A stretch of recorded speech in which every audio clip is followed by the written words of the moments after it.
Good afternoon. Thanks for joining this BSI webinar on what's next for self-driving vehicles. We'll be getting started in the next couple of minutes. We'll just allow a little bit of time for people to join. Hopefully, we'll see the numbers going up, and we'll make a start in the next couple of minutes. You've got the joys of seeing a very big picture of my face while that happens. But yeah, just give us 2 minutes, please, then we'll make a start.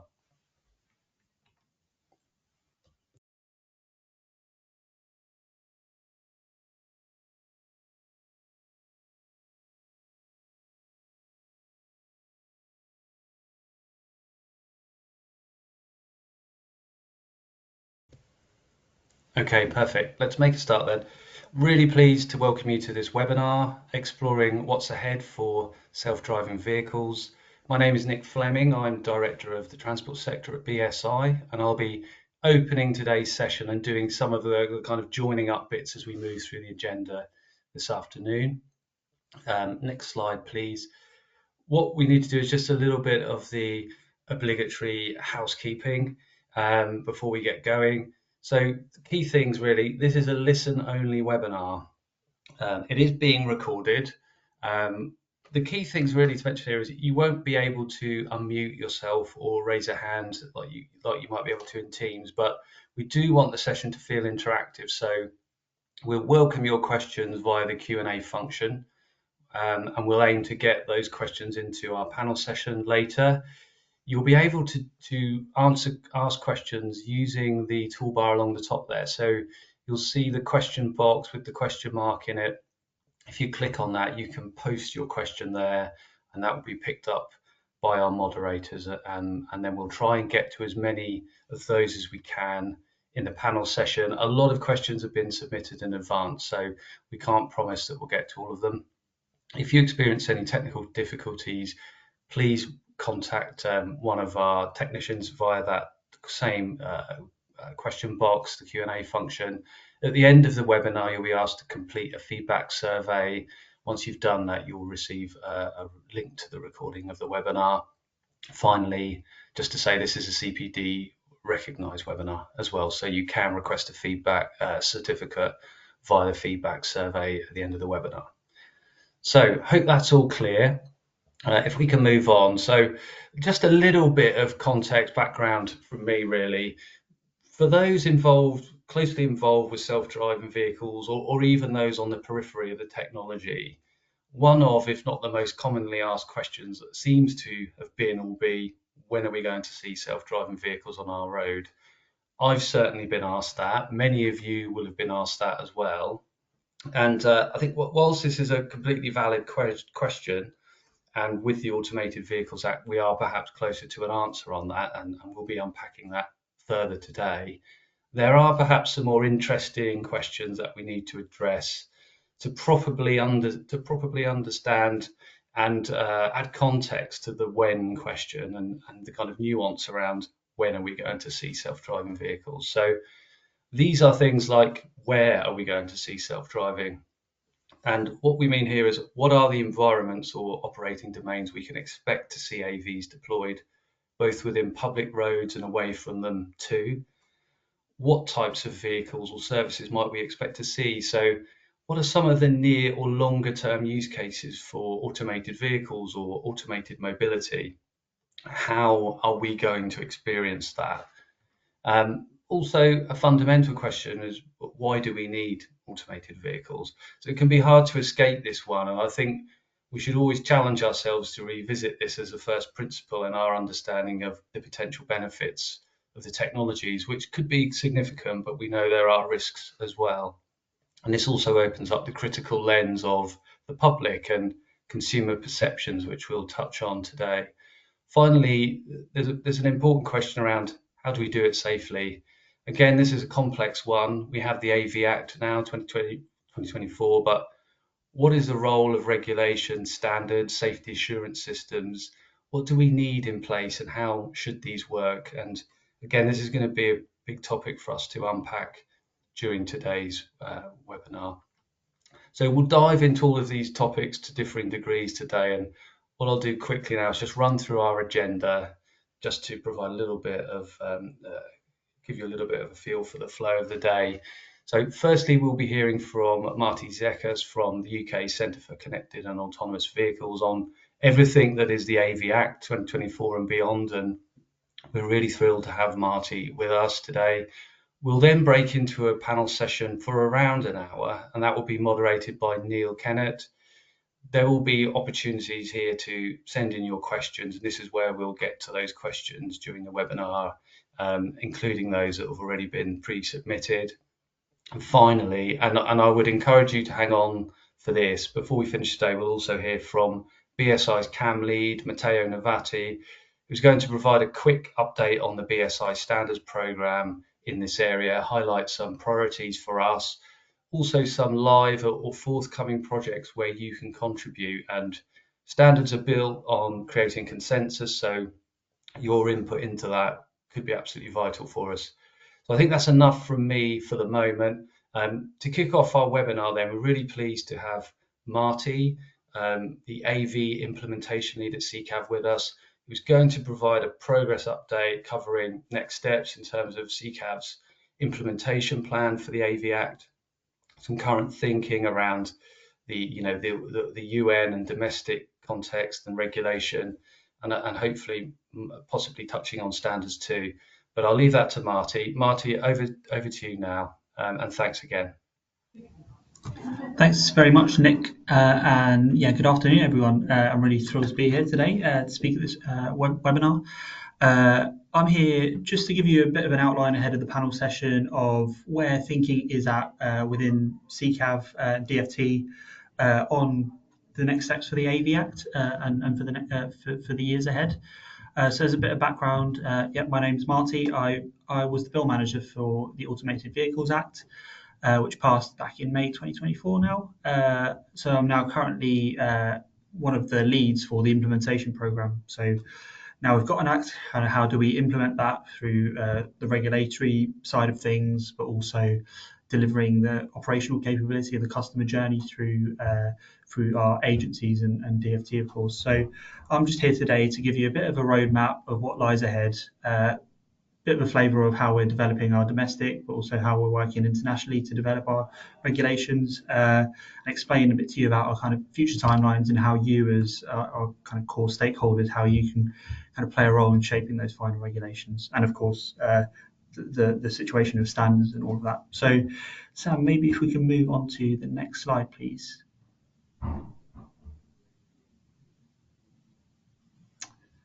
And the next one, thank you. So let's start with a very quick look of how we got here.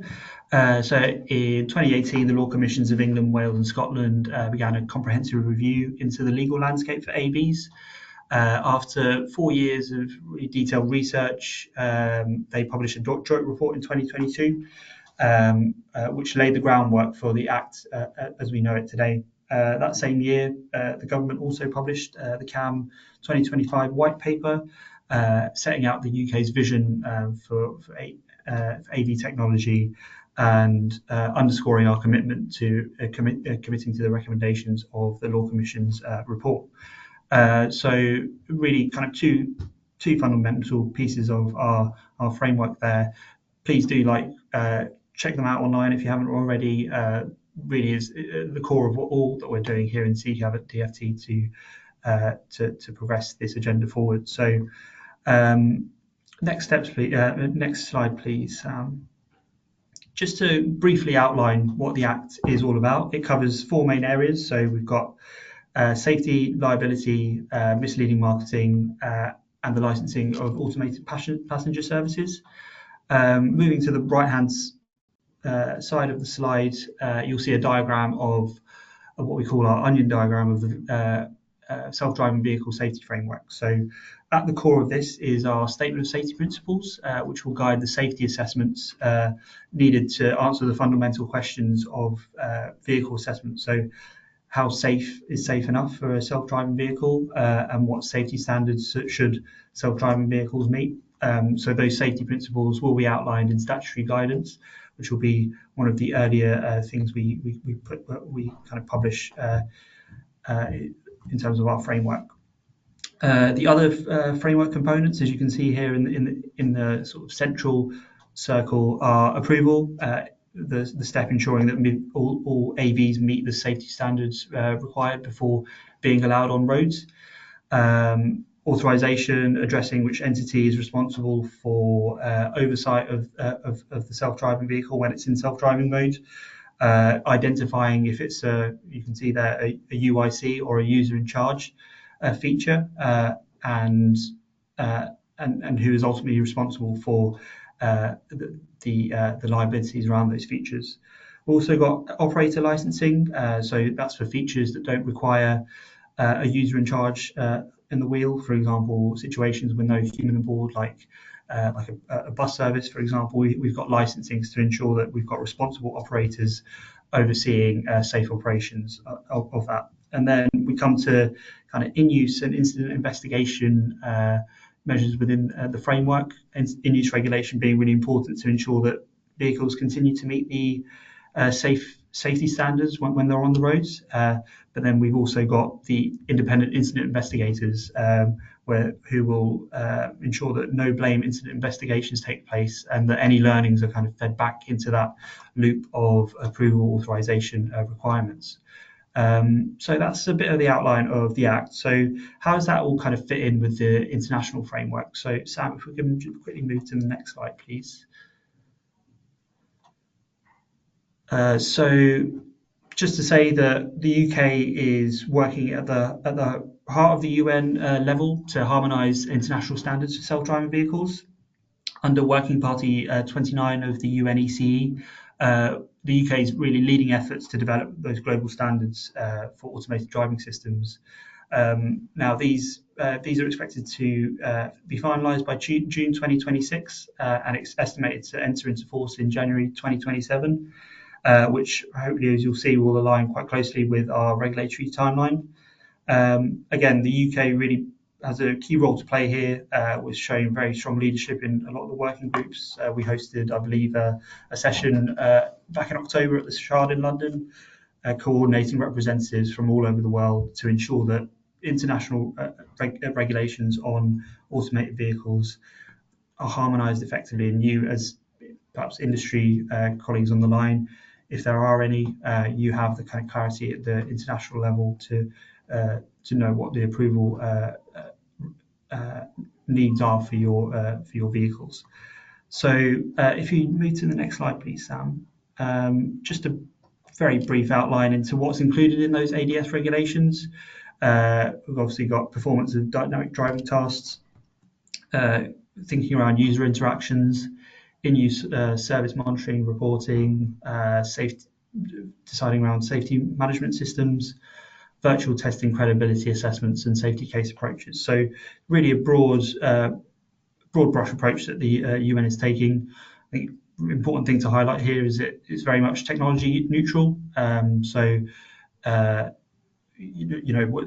taking a very much a safety outcomes approach, as opposed to focusing on a specific technological requirement. So, and I think that's reflected also in our domestic regs as well. So, I think now we've kind of covered the kind of broad outline of what the domestic framework and the international framework and how that all fits together. Let's maybe take a quick look about the kind of future program and the future timeline for the program.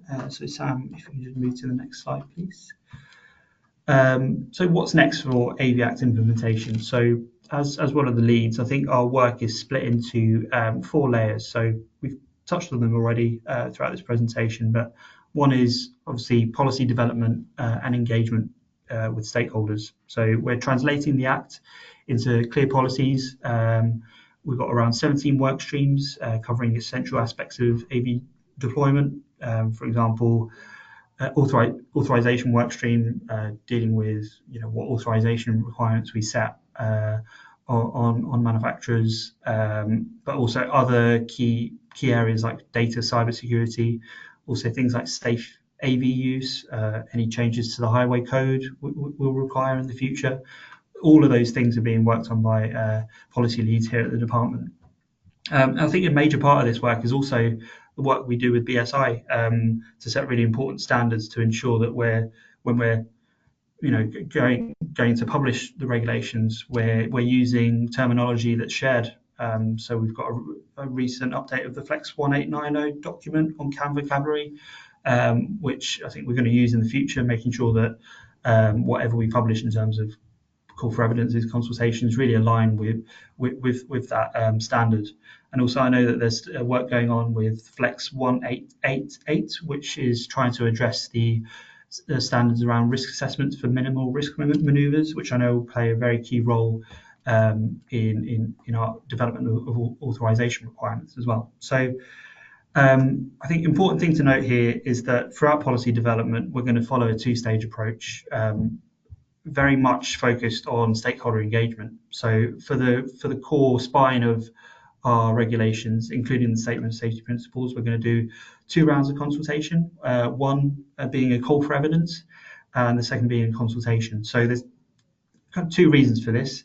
Is firstly, call for evidence allows us to really gather early insights and data from a broad range of stakeholders, not just industry, but road users, safety groups. We're hoping to really build that evidence base that we can then take forward in drafting our final regulations and guidance. And then that final consultation will be a chance for you to look at where we've got to with our draft regulations.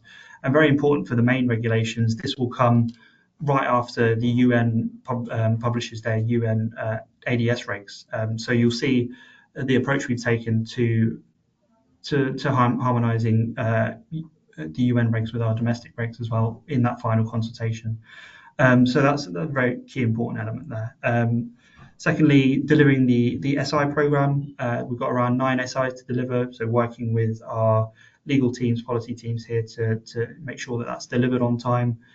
International engagement, I've spoken about already. And then finally, operational delivery, which is ensuring that smooth customer journey. So at this stage, we're working very closely with the VCA on the development of approval authorization procedures. But also we'll need to work very closely with DVSA, DVLA to ensure that things like in-use regulation and assurance processes are set out very clearly, and you as stakeholders have a very clear idea of how the framework operates in practice, which is very important. So just if I've got time, I know I've got 10 minutes, I might be slightly running over, but just a quick look at the overall timeline. So I guess the key thing to note here is the earliest chance you all have to engage with the framework with our program is in spring 2025, where we're hoping to launch our initial call for evidence on the statement of safety principles and also our consultation on misleading marketing. So those very two key elements there. Misleading marketing, obviously, at the core of our approach is ensuring consumers are familiar with self-driving vehicle technology and also are protected from manufacturers who maybe are not necessarily being too transparent around terminology around their self-driving technology. So that's going to be one of the early SIs we bring forward as well. So that'll be kind of early spring 2025. That'll be followed in the winter of 2025 by a call for evidence on the main regulations, and then a consultation on our final draft of our statement of safety principles. So hopefully you will see the package of all the evidence we've gathered at the start be delivered in draft guidance that you can then review and respond to. And all of these will be followed by government responses as well. I think 6 weeks is the usual amount of time we have for that. So be a lot of work for DFT to make sure we provide a very solid response on those two. As you can see on the kind of blue timeline there as well, we've got first meaningful SI coming through is the misleading marketing SI over in early 2026, followed by the statement of safety principles being published in early 2027. As you can see, that kind of aligns very neatly with the UN ADS regs coming into force. So hopefully that as a package should provide some early clarity for industry. And then finally, we'll have the AV main regs coming into force in the second half of 2027, which will cover all of the things we mentioned earlier around authorization, in-use regulation, automated passenger permitting, incident investigation, etc. So I think I'll stop there just in the interest of time. Just want to say thank you everyone for being here. Again, I think what I want to put across is that as CCAV, we're very much open for business.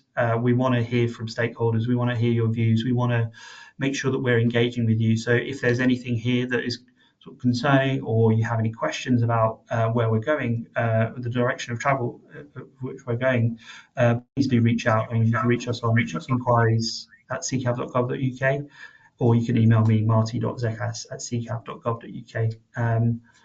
Apologies, Nick, if I may have run over slightly, but I'll hand over back to you for the main session. Thanks very much. That's absolutely fine. And Marty, big thanks, and really helpful to hear about that progress on the Act and the implementation plan. I know we'll touch on some of this in our wider panel session coming up next, which I know you're unable to join, but as you say, people can reach out to CCAV via the email provided, and I guess looking out for the call for evidence coming in spring 2025 is a big point there, isn't it, as well? So thanks, Marty, and thanks very much for being with us. We will move on now to the panel session, and given how complex this topic can be, I feel slightly relieved to be handing over to our moderator for today, who is Neil Kennett from Cars of the Future. Neil is well known to the industry, both as a motoring journalist and as the founder of Cars of the Future, which is a digital news and information service. If you didn't know, and I'm sure Neil will give that a good plug today as well. There have been a few minor changes to our panel today, which means we're not quite as diverse as originally planned, but still have a hugely experienced panel, and we're very grateful for their participation. So I'll hand over to Neil now to lead this part of our agenda and to properly introduce our brilliant panel who are going to turn their cameras on. Neil, thanks, and over to you. Thank you very much, Nick. Welcome everyone, and thanks to Marty as well. An interesting reminder there of how far we've come in quite a short space of time, but also we've got a lot still to do. Panelists, cameras on, please. It is our time to shine. And as Nick said, I am Neil Kennett, editor of Cars of the Future. That's the last time I'm going to plug that. You can find us on all good social media. Welcome to this panel session for BSI's Self-Driving Vehicles, What is Ahead of Us? And it is subtitled, Uncovering Future Pathways for Automated Mobility in the UK. So let's start by defining exactly what it is that we're talking about. And we can, of course, refer to the BSI Flex 1890 CAM vocabulary, which tells us, and this is a quote, it says, self-driving is the term best understood by the public to mean the same as automated driving. Okay, which is, of course, when the dynamic driving task is performed by the automated driving system. So I think we're all clear there. If you have any queries, or you wonder what on earth I'm on about, then fear not, because we are not going to get bogged down in acronyms and software engineering and all that sort of thing. When we started planning this webinar, we had some ideas about the sorts of things that we should be covering, how to help you best prepare your business for the transformation. But actually, BSI have done a lot better than that. They have asked you lot what questions you'd like to ask our experts. And so that is the structure of this whole panel, is questions submitted by your good selves. And you also have the opportunity via the platform to send in questions as we go along. Panelists, did I mention them? We have got 4 experts. So let's meet them. We have Oliver Howes, International Regulatory Lead at OXA. We have with his Director, I think, of Partners for Automated Vehicle Education, that's PAVE UK, that's the hat he's wearing today, Siddhartha Kaskier. Then we have a partner at law firm Burgess Salmon, who are deeply involved in all things AV in the UK, Brian Wong. And last but not least, I'm sure all of our sort of traditional automotive people, if I can put it that way, will be familiar with the head of technology and innovation at the SMMT, David Wong. And so let's crack on, shall we? Over the next hour or so, we're going to answer as many of your self-driving questions as we can, or at least start to. Let's get on with the first question, which, as Nick alluded to in his intro, is early use cases. So what, where, when, but especially the why. Why self-driving? And so I have a quote to kick things off. I'm not going to do the impression, but it says, and this is a quote, it says, "So there we had a speed hump with a pedestrian crossing on top, and it recognised all of that. This is annoying. This is slightly demolishing my prejudices. I have to say, I really might have to rewrite them a little bit." And that was James May of Top Gear fame during a ride in an Oxa Ford Mondeo test car with a safety driver earlier this year. And we are fortunate to have with us today someone from Oxa. So that seems like a good place to start. And so that's enough with me. Let's crack on. Let's get into the discussion. So I'll hand you over to Oliver Howes of Oxa to kick off with best early use cases, and then we'll bring in other panelists and we will discuss from there. Oliver, over to you. Thank you, Neil, and good afternoon, everyone. It's really great to be here today and discussing this topic.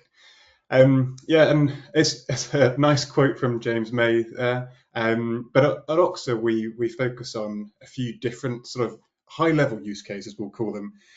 We focus on industrial logistics, passenger transit, and also asset monitoring.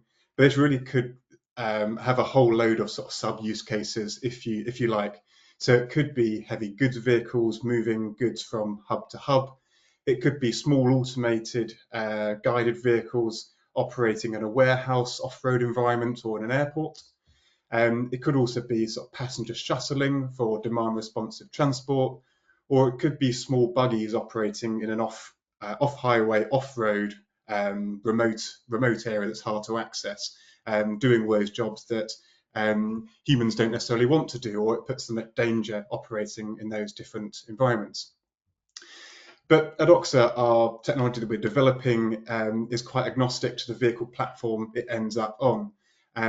We're developing our software as a universal approach, so it can be deployed on any vehicle platform. And we've got a few examples of that to date. So from the passenger transit example, we're supporting some deployments in the US, in California, and in Florida with our partner Beep for those. So Beep are the service provider there. We're provider of the self-driving technology sitting on the vehicle. And that's providing a passenger service for people in a retirement complex, and also to be able to support them moving from a residential area to a retail area. And that's a demand responsive passenger shuttle moving people from place to place. And when it comes to passenger shuttling, we really want to focus on the larger issues and challenges we have around passenger shuttling. So we want to try and address the challenges around congestion, around emissions, and those broader sort of transport problems that we have. So by providing a shuttle service rather than replacing one human-driven car for an automated vehicle, shuttling allows you to replace many cars with one car, addressing many challenges all in one, and improving transport and improving your CO2 emissions, your congestion, and everything else that goes with it.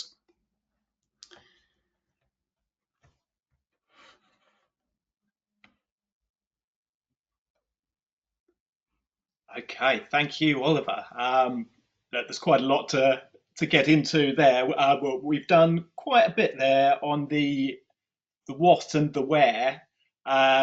I'll bring in the others now to get some further thoughts. So I'd like to start with David, please, and probably then Brian and Siddhartha. But if we get sidetracked along the way, then so be it.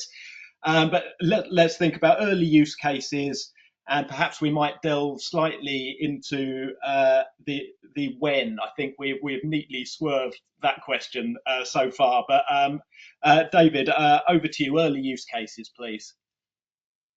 We see early use cases in three buckets, and this is very pertinent to your follow-up question of when, which is arguably the billion-dollar question. Right? Everybody wants to know when we can see these vehicles on the road. So we see it in three buckets, and of course you can slice and dice it different ways. We tend to look at it in these three ways, right?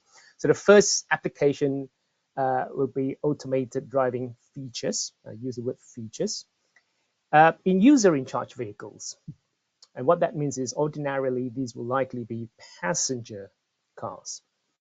With a few automated driving features, or one or more automated driving features. For example, level 3 automated lane keeping system could be one feature, and in the future, perhaps automated valet parking could be another feature. But these are ordinarily user-in-charge vehicles where somebody might own these vehicles. So that's one. The second application is automated passenger services.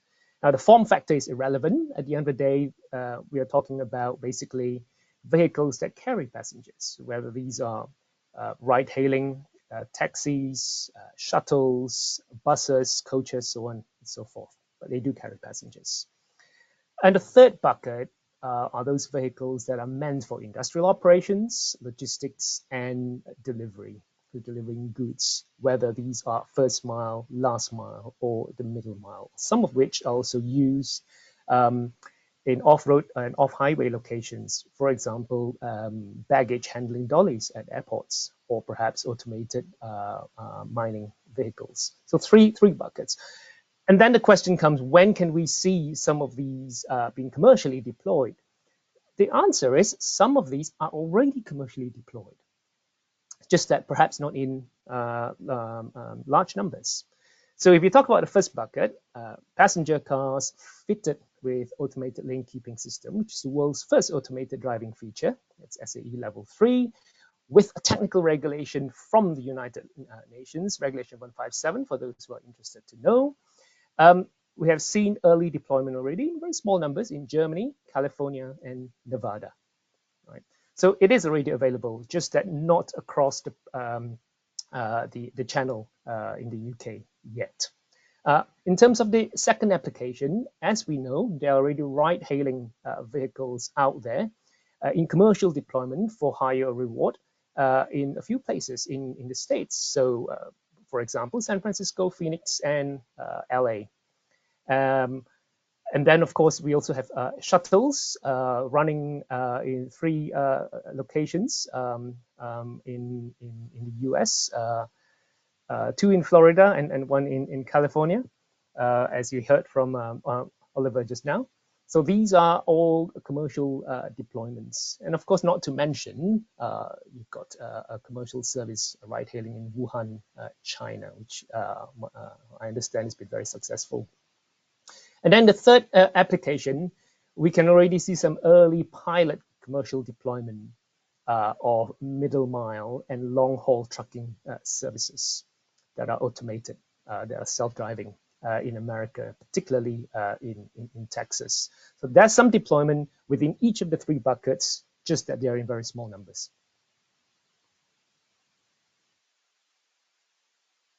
Okay, fantastic. Thank you, David. I will come to Brian and Siddhartha in 2 secs. We're not going to take loads of questions as we go along, but we do have one that's come in at the moment, and it is how are we going to make road safety improvements more of a priority over commercial interests? And I might let the other 2 speak on that. I think Marty did quite a bit on that in his intro. And I've got to say that in this country, I think we are doing fantastically. Safety is at the heart of everything that we're doing. All the regulations that we're talking about today is built on the safety. So I think if I come to Brian first of all, who knows a lot more about the law and the regulations than I do, so I will hop over to Brian and then Siddhartha very briefly on early self-driving use cases, and then we must press on, please. Yeah, of course. It's an interesting question, if I can remember it correctly, because it seems to presume that economic interests are being prioritized above improvements in road safety, which is not certainly not necessarily how I see things in terms of the new act, which is on the books, not yet enforced, but the pathway has been very clearly set out by Marty. And within the Act itself and through all that development pathway that he's talking about all the way up to 2027, it's quite clear that the safety objectives and the safety statement of safety are right at the heart of the development of how automated vehicles are going to be legalized for use on the road all the way through the entire process.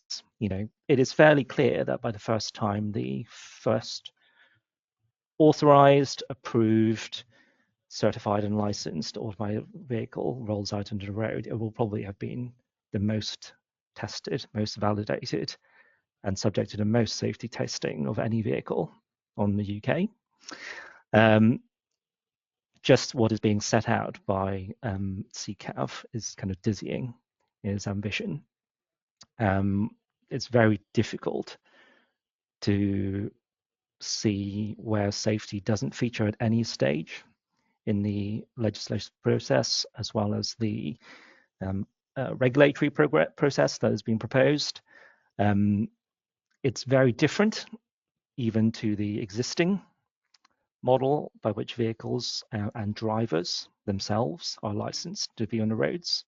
There are, in fact, if you look at it in terms of pure number of technical checks, very many more safety checks and balances on automated vehicles than for conventional vehicles and indeed conventional drivers. And that's a good thing, because I actually think that road safety currently remains of huge concern. I think for those who marked Road Safety Week not that long ago, it is still the case that you have huge numbers of people killed or seriously injured on the roads every single day on average. Over 1,500 deaths a year, something in the nature of high 20,000s of casualties. And that's just people directly affected. And I am a lawyer. I specialize in the transport sector, in particular on rail and aviation and regulated road systems like buses and taxis. And that type of casualty rate would not be allowed on any other type of transport mode. So we've become accustomed to the current conventional safety dynamic, if you like, on the roads. It's not good enough, actually. Automated vehicles, and before even that, automation, as David describes, has the huge potential to improve safety on the existing roads as they currently are. And that's pretty essential, because I think when you look at pure statistics, they are sticking. They are not getting hugely better. They are in some places getting worse. And there are discussions about laws about whether young drivers should be allowed to carry young passengers. There's clearly an acceptance by the public that road safety is not good enough. Technology, automation, and in due course automated vehicles, they are part of the solution, and they can be a good story, which probably the industry doesn't push enough. Thank you, Brian. look, we make no apologies for the amount of times that we're going to mention safety in all of this. And it must be pointed out that actually the UK has got a very, very good road safety record. But I think the number of deaths worldwide is staggering. It's like 1.2 million or something like that. It's awful. And so automated vehicles can be part of the solution.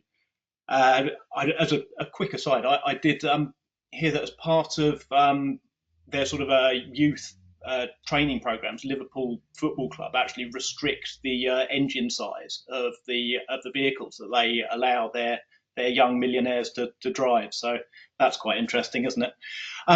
Siddhartha, very, very quickly, because we are behind time already, very quickly, what, where and when early use cases, and then we'll move on. Yeah, thank you, Neil, and thank you for the opportunity to talk at this webinar. Thank you, BSI, for this invitation. Very briefly, I wanted to bring a dose of reality to this conversation. Yes, I think it's absolutely fine to not apologize to number of times you talk about safety, and then we can keep the car or the vehicle in the garage, and it will we all will be very safe. It will be stood there, and we'll all be very safe. So I think there's a dose of practicality required. It is important to have safe systems, but within the realms of they being commercializable. Um, to that end, while we talk a lot about automated vehicles, we have to be real to the fact that their impact on road safety would be seen in years to come. It won't be tomorrow, and it won't be next year. The UK has a good road safety, but it's not great. For the last 10 years, we've had 1,700 deaths on UK roads, and it has stagnated at that level. It's very coincidental that today we had the Transport Select Committee, and the Secretary of State, Louis Hay, Right Honorable Louis Hay, was talking at the Select Committee, and she said if we actually look at the road safety statistics, it should be considered as a pandemic, and very, very much so. So I think it's important to appreciate the fact that technology can improve road safety, and automated vehicles have a role to play in that. But more importantly, as David mentioned, it's the concept of ADAS and automation will provide the near-term benefits. So while it is important to appreciate that, it's also important to distinguish between where a system is ADAS and where a system is self-driving. So in my world, when it comes to road safety, the use cases we see in the near term is more around ADAS and automation, whereas the road safety benefits of automated vehicles will be there, but in years to come, not tomorrow or next week or next year. I'll stop there. Okay, fantastic. That was a really good opener. We are going to get into a little bit more detail now. So, presuming that self-driving is coming, we've seen huge improvements over the last few years. We've seen the sort of start of public rollouts in America and elsewhere. Let's talk about the remaining barriers to rollouts in this country. There are. I will come to another quote in a moment. So we have remaining challenges: economic, legal, technical issues. We're going to talk about everything except public trust. We're just going to park public trust because we're going to come to that in a moment. But let's quickly launch in as a jumping off point a quote from John Birtwistle of First Bus, and he was the lead on last year's MyLink project, which was the UK's first fully electric and autonomous bus trial. And John said, with the AV Act opening the door to more widespread autonomous vehicle use, the most significant hurdle is now financial. Is it? Regulation and standards is certainly another big one. So, Brian, I'm going to hand that over to you.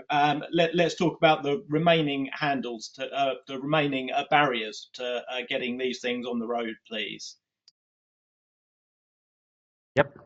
Well, I know John very well. He is he's a busman through and through, and you should listen to John because he has moved. Well, he and his company have moved hundreds of millions of people. He knows what he's talking about when it comes to transport, and he knows what it means when he says it needs to have an economic case underpinning the thing. I'll agree to your request to park public acceptance, but actually public acceptance is of course highly linked to the legal framework and all the rest of it, which are intended to engender public acceptance as our demonstration of technical capability and all the rest of it. But for those of us who have been around this industry for a while and partaken in projects and all the CCAM funding rounds and et cetera, we will recall that there have been an awful lot of roadmaps produced to bring connected and automated mobility into life. Legal and regulatory and standards has always been one of those work streams in that roadmap, but I do think that they are delivering to the timescales promised in terms of all the work that the law commissions have done and CCAV have done, all the standards body work that's been done in the UK and internationally.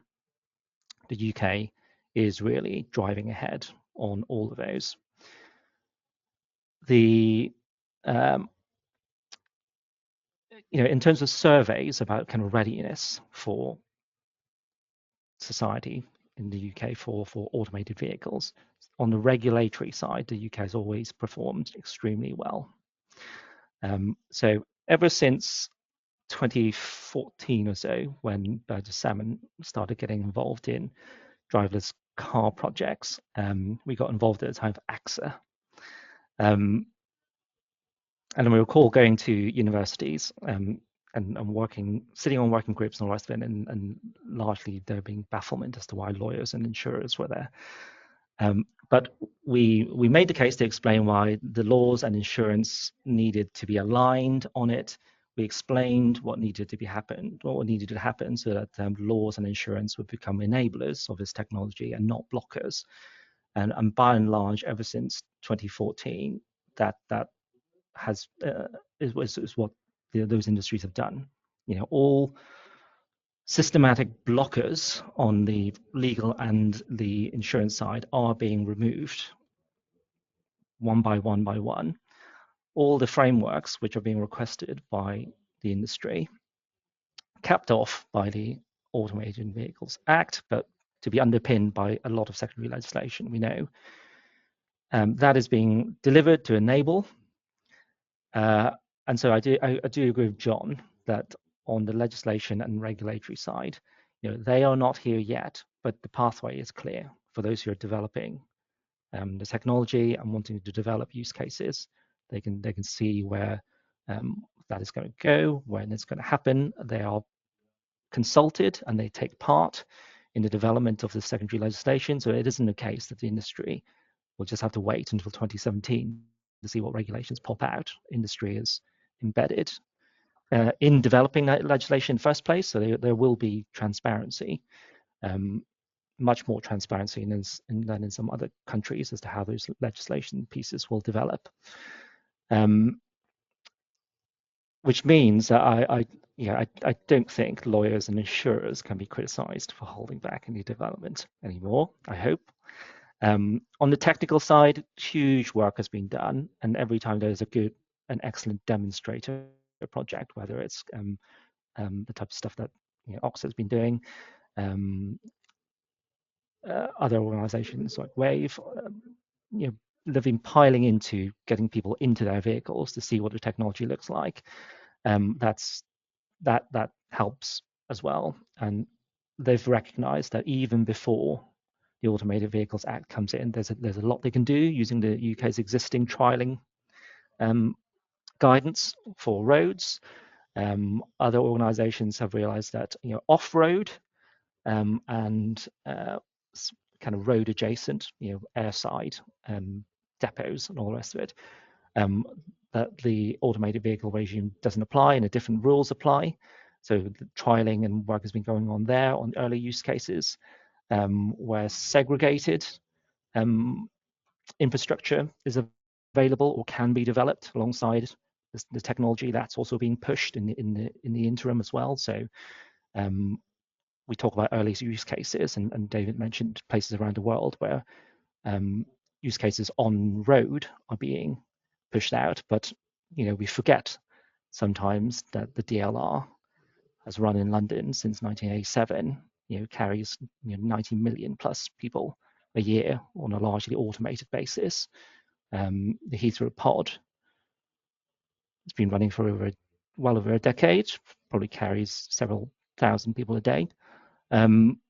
These are the earliest ancestors of automated vehicles, and in terms of what can be done when all the pieces align, the kind of regulatory, the technical, and the economic case, they are exemplars and shouldn't be forgotten. Money, yeah, I'll let others speak as to the barriers of money, but the government has obviously put in a lot of public money to date. There is promise of public money to come, although maybe not as much given current circumstances. But as more kind of recent meetings of organizations like the CAV cohort and the CCAV have shown, there are plenty of people interested in getting involved in financing. So economic cases are hard to build. It's not just about funding, it's about who will pay for it in the long run. But people like John Birtwistle are the people who will crack that one, I'm pretty sure. Thank you very much, Brian. I'm just in terms of the figures. I won't name names, but I was told that roughly sort of one of the cars in America costs about 150k apparently, and the Chinese are saying that they can do it for about 30. So when you're looking at sort of how we're actually going to do this and the cost of a car you could go out and buy today, those are the sorts of financials that John's referring to, I think. Let's quickly run through the other panelists, please. Where we are slightly running behind time. What's new, eh? Please, can we talk a bit, Siddhartha and David, and then Oliver, please. Mainly, let's talk about the technical bit. I think the economic bit we've done. I think Brian has covered legal. So let's talk a bit about the technical side, things like minimum risk maneuver, the role of remote driving, connectivity. Siddhartha, I'll come to you first, and then David, and then Oliver, please. Perfect. Thank you so much, Neil. I won't say I would be disruptive, but I will throw a counter opinion over here. So while we've got the primary legislation, I think, and we've got the whole ecosystem has done a fantastic job, including CCAV and DFT. The proof of the pudding is actually in the secondary legislation, what Marty was actually talking about for next year. That's where the big challenges lie. What is the safety threshold when we talk about the consultation that would be coming up next year around the national safety principles? When we see those things, that's when we would realize how easy or difficult it is right now. It's right now everybody is trying to guess what the safety threshold is. We don't know what the benchmark governments both in the UK but also abroad are expecting, and people are coming up with their own mechanisms of trying to demonstrate how they would actually meet those thresholds. So without the threshold being defined, you can't even come up with an approach to reach those thresholds. So while yes, the regulation is there, there is also a big hole in the regulation, which also then leads to the technical challenges, as we don't know how do we actually demonstrate that. So that's a big part I see that would be open. The other thing I also wanted to mention here is we should not kid ourselves by we should just accept this technology is expensive and it's going to be expensive. Those with deep pockets will actually achieve level 3 SAE level 3, level 4 systems. Others will not be able to. As simple as that. So you need deep pockets to actually reach this technology. As a result of that, you need to make sure you can actually commercialize the technology without having the deep pockets. And that's where the role of remote driving, remote teleoperation, remote assistance, and all those remote use cases come in. And there are organizations who are working on those things. While I would say those are that's an important aspect of the technology, I don't see that as the majoring technology when it comes to L4 application because of the safety implications around that. You will not be having remote driving, remote assistance on the motorway at 70 miles per hour. It doesn't work, and it won't work in that sense. So we'll need to be very careful in the way we are actually using technology for a particular use case. And while you've got different use cases, as David very nicely illustrated earlier, the technological implications of the use cases would be very different. I'll stop there.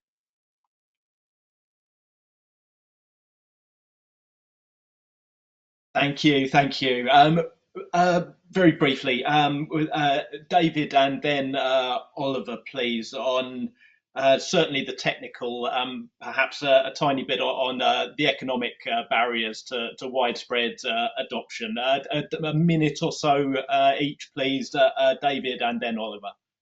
Well, I'll probably leave the technical aside unless there's a very specific question on what you want to ask me, whether it's MRM or V2X or whatever it is. But otherwise, I'll just say that back in 2016, we came up with a framework to understand what the barriers are to ultimately commercializing and deploying self-driving vehicles. And interestingly, 8 years on, the framework remains very much the same, very much intact, right?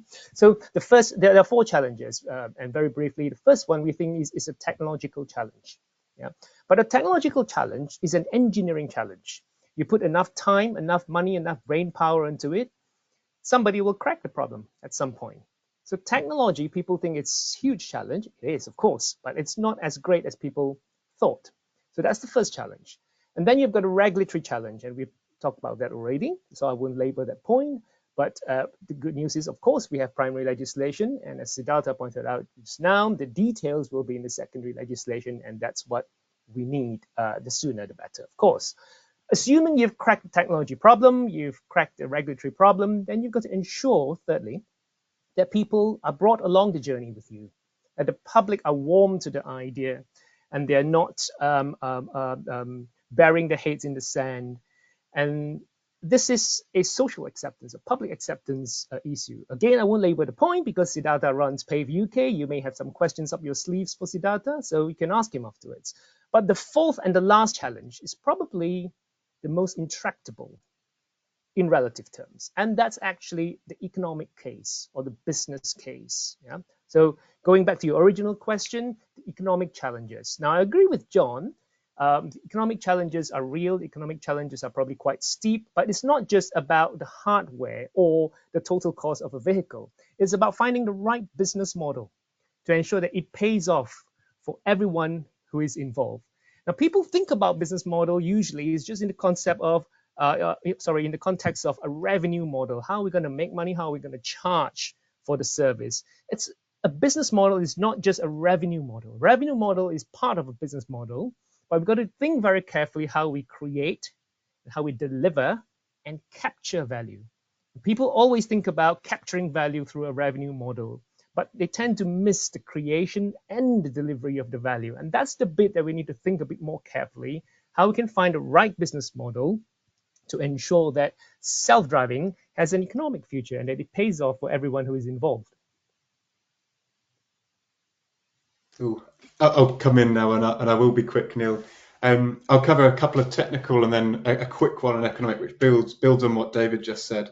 But I think from a technical point of view, we need to understand now that the challenges aren't just in the automated driving system and the software itself.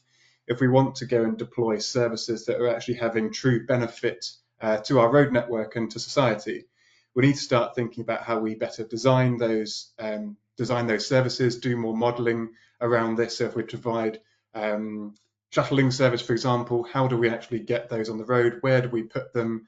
How do we actually design a service that people are going to want to use and want? Not automation isn't going to solve that problem alone. There's other challenges around that sort of space. Also, from the infrastructure point of view, certain use cases will require some changes to infrastructure. Thinking about sort of hub-to-hub movement of heavy goods vehicles, if they're going to need to be charged along the route, they're going to need some certain infrastructure to be able to support that. And then probably the largest one that's the biggest pain point at the moment is the lack of native driverless platforms available on the market at the moment. So all the vehicles that, well, predominantly the vehicles we're using at Oxford at the moment, we're retrofitting existing human-driven type approved vehicles. So the Ford e-Transit, for example, and that's the most accessible vehicle platform we've got to date. But there's a real lack of native driverless platforms being designed and developed across the world, really, at the moment. And then a very quick point on the economic side. I think David covered it well earlier, but we talked about the high capital expenditure you might have to buy these vehicles in the outset, but the business models need to take into account the operating cost. So one of the biggest costs for logistics organisations is the ongoing operational cost of providing that service. If automated vehicles can come in and reduce that, the £150,000 you spent on buying the vehicle initially is basically nil if you can significantly reduce your operating cost. Well, that's quite a compelling point on which to draw a line under that section, I think. We must press on. We're going to come to public trust, which I'm really pleased with everything that we've done so far. But the first question that people in this industry generally get asked about is the public trust. I must say, as an example of how we structure this webinar, this comes directly from one of the questions that a member of the audience submitted to BSI, and they used the term autono washing, which I was not familiar with, so I had to go away and Google it. It is a 2020 academic paper by Lisa Dixon, who compared the scientific literature on driving automation to claims by OEMs and media reporting. Yes, so she went on to say, the practice of making unverified or misleading claims which misrepresent the appropriate level of human supervision required. I think that's a very important point, and the case study related to Tesla. I know that Marty mentioned at the start that misleading advertising is a key part of the secondary legislation. But somebody who has taken on the challenge of informing the public, busting the myths, improving consumer confidence, all that sort of thing, is Siddhartha in his role as head of Pave UK. So I will hand you over and let's talk for 10 minutes or so, please, in total on this session. So maybe Siddhartha, if you could do 5 minutes or so, and then we'll discuss big issues on public trust in self-driving, please. Perfect. Thank you, Neil. And I'm very glad you mentioned about Lisa's paper. We've known for some time, and it was a seminal paper in this space. And also, if you look at the Law Commission's work in the consultation work, it has also been influenced by Lisa's paper and on the concept of autonomous washing. Essentially, it's very, very simple. You're trying to sell something as something it is not. As simple as that.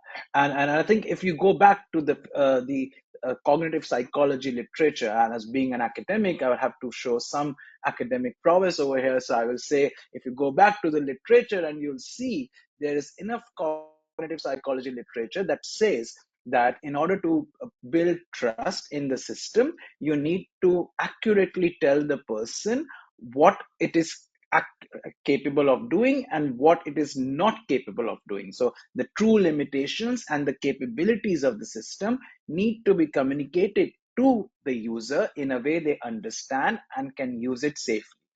As simple as that. if I say it in words, but it's very difficult to actually do it. The reason behind that is when you're trying to uh, communicate about safety, people would like to expect whatever they are exposed to is 100% safe. There is no technology in the world, be it your laptop, your phone, your car that you drive today, which is 100% safe. The concept of absolute safety is a myth. And you can quote me on that, even though I'm saying this on a public space. Please quote me on that. The concept of absolute safety is a myth. But you can still use the technology in a very safe manner if you use it within the boundaries of its design, which we call as operational design domain in a very technical way. But what we're saying is we know the boundaries, and we accept the limitations, and we're using within that. So it is now the responsibility of every player, and I say every player of the ecosystem, to make sure people understand the true capabilities and limitations of the technology. You start with the developer. How does the developer actually interact with the end user? Through marketing, through manuals, through the way they sell their system on social media these days, the naming of their systems. These are all things that impact the person's brain as to and they develop a kind of an appreciation of what the system can and cannot do, and that needs to be done accurately. And I think the UK should be really, really proud of having this in the primary legislation. The fact and a clause, I think it's 79 and 78, if I'm not wrong, around misleading marketing. And I know David is smiling because he likes his numbers of the clauses, and it's a very important thing, and it's a unique, globally unique aspect that we've put in.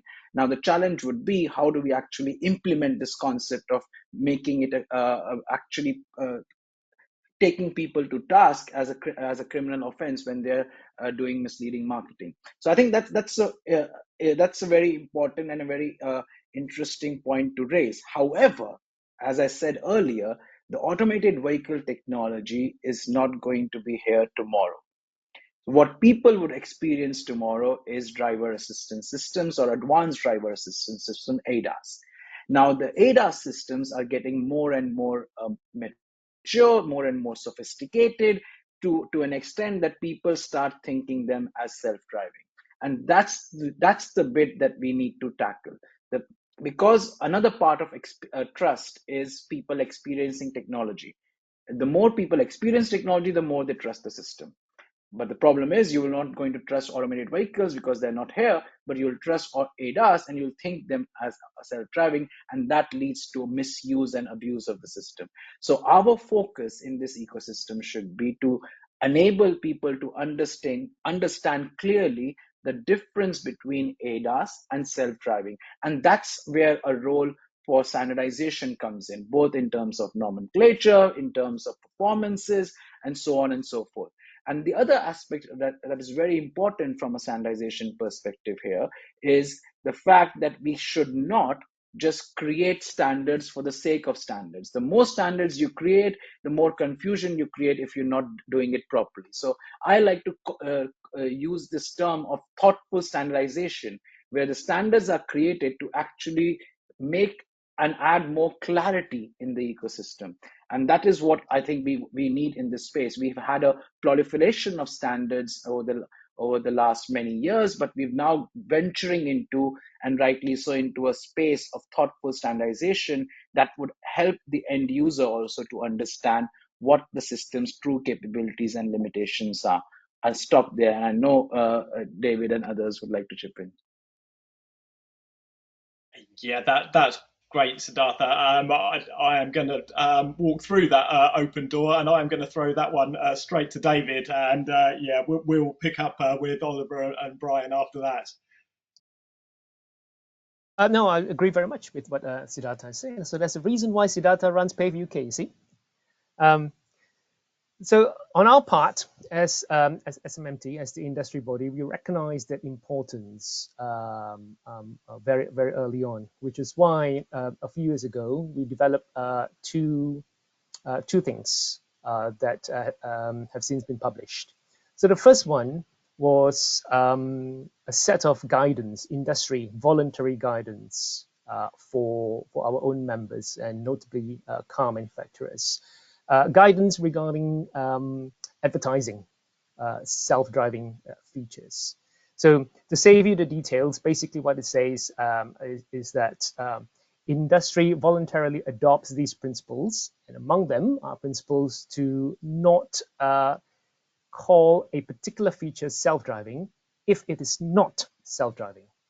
So in the context of what Siddhartha said just now, mode confusion, for example, if it is something that is ADAS, call it ADAS and explain that the driver is fully responsible. Don't mislead customers into thinking that it is a self-driving feature where they do not need to pay attention to the road ahead or the way the vehicle drives. So that's one that we published, and it received the blessing of both government and the Advertising Standards Authority. And the second thing we did was we worked with stakeholders and CCAF, and as well as other government agencies to produce a toolkit in preparation for the first self-driving passenger cars, or rather I should correct myself, passenger cars fitted with self-driving features that may come to the UK market in the future. Again, to explain what is self-driving and what is not. And this is also to suggest some of the words, the everyday language that we should adopt when communicating with the public. So I know we mentioned ODD several times already in this call. That's okay because this is a BSI webinar. I suppose most people who attend this webinar know what ODD is. But if you speak to the man or the woman in the pub, what's an ODD? Nobody knows what's an ODD. Nobody knows what's a transition demand. So we just use plain everyday language, the environment within which the technology ought to be used, or request to retake control of the vehicle, so on and so forth.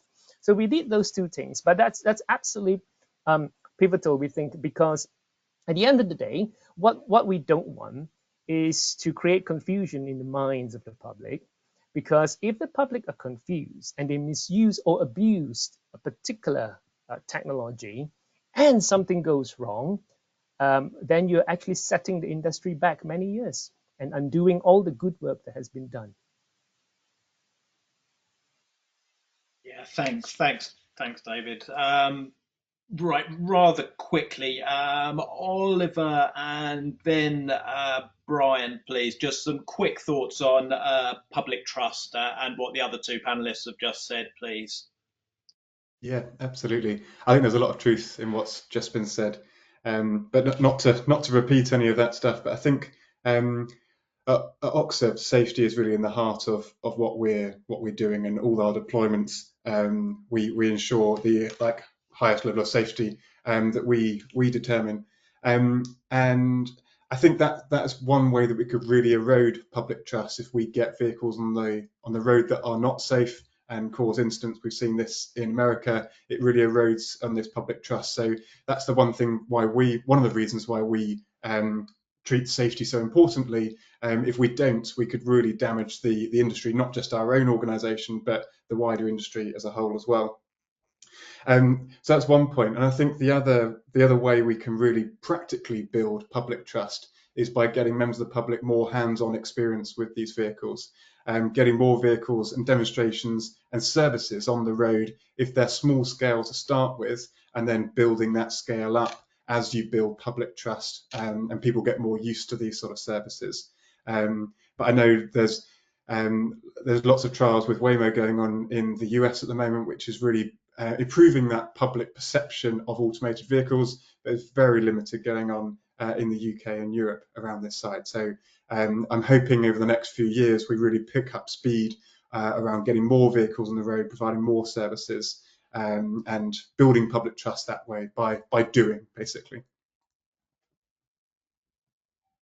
Fantastic. Thanks, Oliver. Brian, just very briefly, please.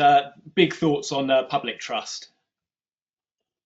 I'll just cap off the list of advertising, really, because I remember the discussions of the law commissions at the time about this. And it's not that the UK doesn't like a bit of creative advertising from time to time. I own a self-cleaning oven that I spend an awful lot of time cleaning. But it's just purely about safety. You don't mess around with confusion when it comes to a several-ton vehicle. Right. Well, look, yeah. Thanks for that. I suppose as the representative of the media, I should address that part of Lisa Dixon's study. I promised Nick I was not going to plug Cars of the Future too much, but one of my one of the favourite things that we do is a section called hyperbolic headlines, of which my favourite of all time is driverless cars are pointless and they have built-in instructions to kill you.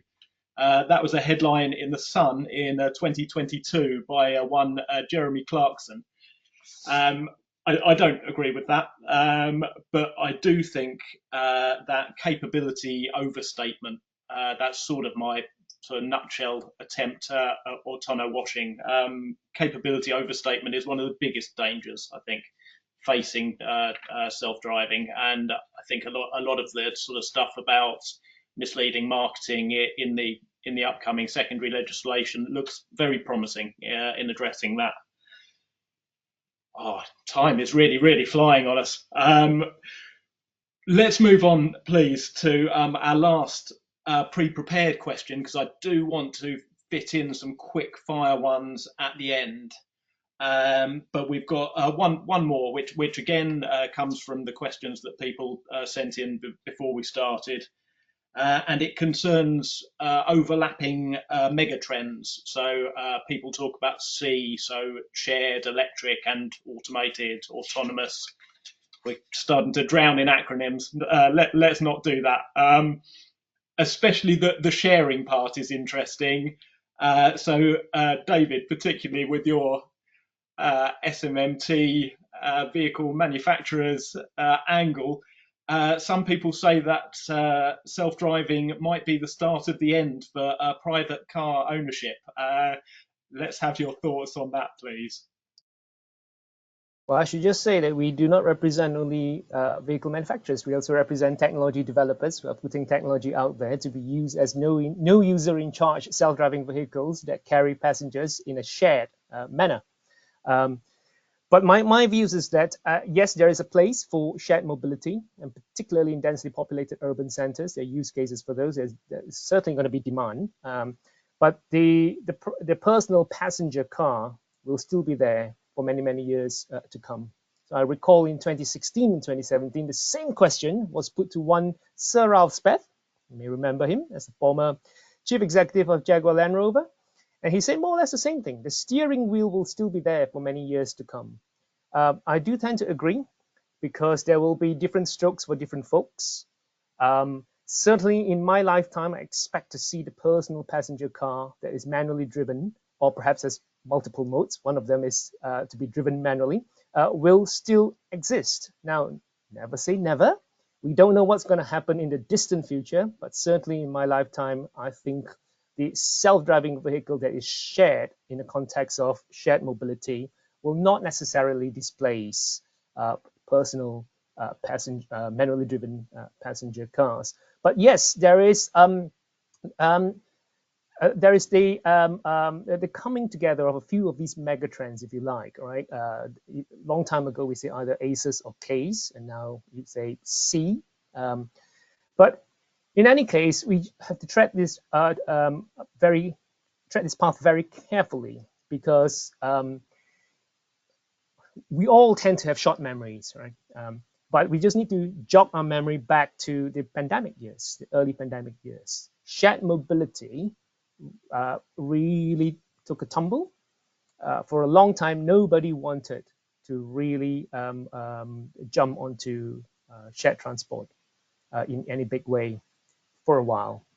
Yeah. So what I'm trying to say is that we just find a way to be resilient, so that we don't find ourselves in a bit of a pickle if and when there's a next pandemic, and people tend to shy away from shared mobility, and then you find businesses having a tough time if they put all their eggs in one basket, i.e. Shared mobility.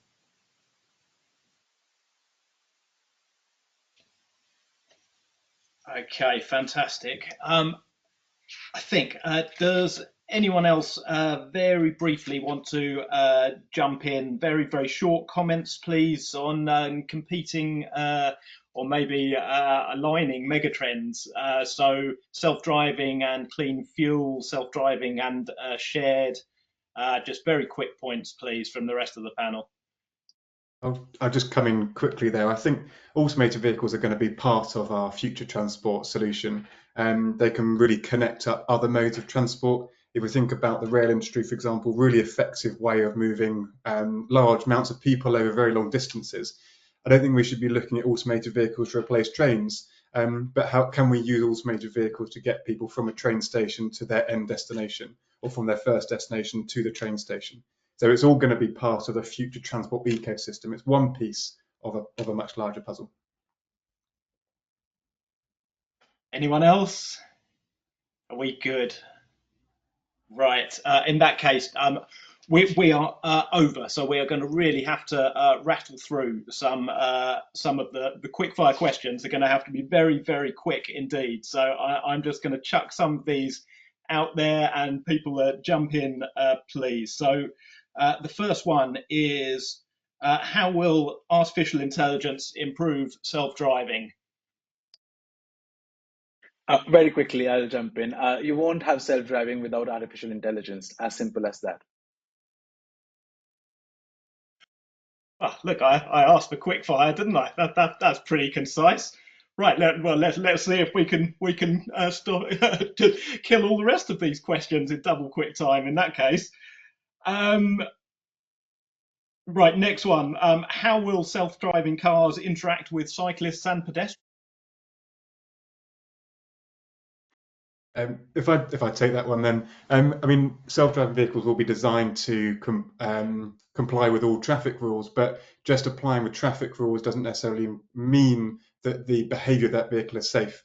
So it might be appropriate to not drive at the speed limit, but drive at a lower speed for that area. So if you're in a high density of people, for example, it might be appropriate to drive 10 miles an hour below the speed limit. So they're going to abide with traffic rules, which will say you have to give this much distance to cyclists, for example, but they also need to behave safely on top of those traffic rules to ensure they behave appropriately for the environment and the scenes that they're having to deal with at that time. Okay, this is the last one, and it's really easy one, direct from the audience. How long will it be before all vehicles are self-driving? All right, just say it's not going to be in my lifetime.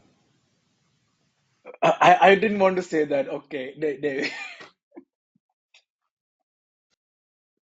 Okay, well, I'm afraid that time has caught up with us. That was amazing. I hope we have gone some way to answering some of your big self-driving questions. We might have to come back and do this again another day, because there are lots of questions that we didn't get to, and some of the big ones we could do a lot more on. Yeah, please don't log off yet, because Matteo from BSI is going to give you an update on some amazing standards. Look, thanks to the panel, thanks to Oliver Howes, Voxer, Siddhartha from Pave UK, Brian from Burgess Salmon, and David Wong from the SMMT. Thank you from me, Neil Kennett. Thank you very much. Thanks for tuning in. We will see you another time.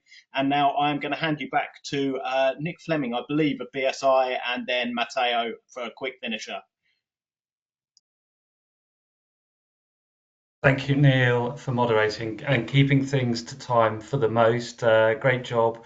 And to our excellent panel as well for making it such a stimulating discussion. So for this final agenda item, and in the interest of time, I'll pass quickly to my colleague, Matteo Novati, who's BSI's CAM program lead, and Matteo will take us through to close. Please look out for links in the chat as we go through this section. Matteo will explain more.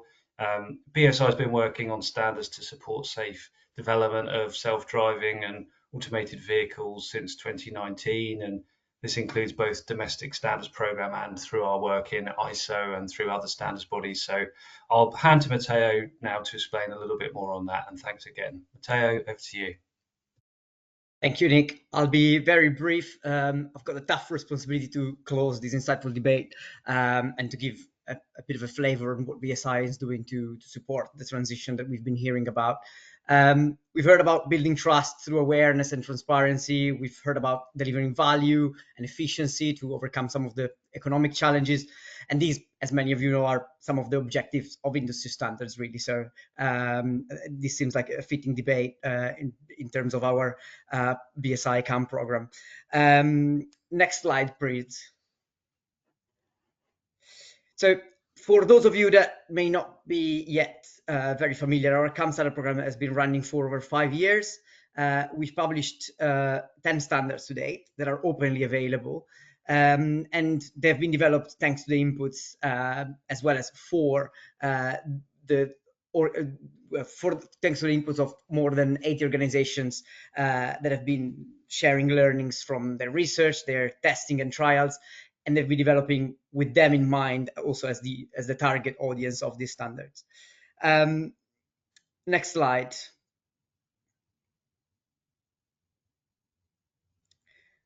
Our CAM standards roadmap is one of the key tools that can help industry prepare for the deployment that we've been talking about. It signposts the most up-to-date guidance that is available internationally. To Siddhartha's previous point around the proliferation of standards, what we're trying to do, and one of the objectives of this tool, is to really put some order and some clarity into this space to ensure that people can access the appropriate document that are more relevant to what they are trying to achieve. It's being refreshed, and that's why I'm mentioning it now, to include the most recent standards that have come out in the last few years. We are dividing it by themes, and we've categorized the relevant standards using more granular themes than we've used before. So we've included standards that focus on AD and ADAS, on human factors, on AI, on comms and connectivity. And it also includes now a gap analysis with some recommendations on what are the future priorities based on some of the industry engagement that we've undertaken. And you will be able to access this updated version. There is already a previous version available on our website, but we will have the new version uploaded by January 2025. So access our website if you're interested in looking at this. Next slide. We've also heard during the panel discussion several remarks about sort of building confidence and trust in the safety of AVs. And one of our most recent efforts that Marty also mentioned is Flex 1888. It proposes an harmonized framework for selecting minimal risk maneuvers. And this is when obviously the vehicle has to respond to issues that prevent the continuation of the driving task. And it's the framework is based on the assessment of the relative risks that consider not just the issue itself, not just the trigger, but also the maneuver and the final minimal risk conditions that the vehicle can achieve as well. So it tries to shed some light around how to select the most appropriate achievable risk conditions. It's available to download on our website at the link on the right, and we're gathering comments until the end of the week before starting the review. So please, if you have time to review it, go ahead and download it on our website. Next slide.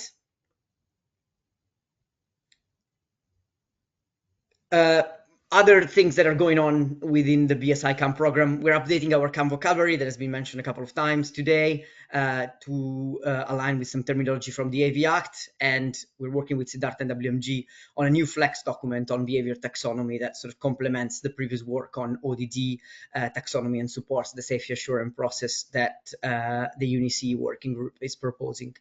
Watch this space because we will continue to engage with you on some of the areas that we flagged as priorities, and this may include some harmonization of measurements and metric for sensors as one of the priority areas, some potential standardization on vehicle behaviors in relation to emergency response services. So if you're interested, please engage with us, and we'll organize workshops to gather more feedback from industry. Next slide, please. It's been a very very quick run through to finish on time by 5. We don't have time, unfortunately, for further questions on what I've presented, but feel free to share them on our by sending an email to our mail cav@bsigroup.com. Thank you very much for joining us today, and thanks to all the panelists, and everyone have a great evening. Bye.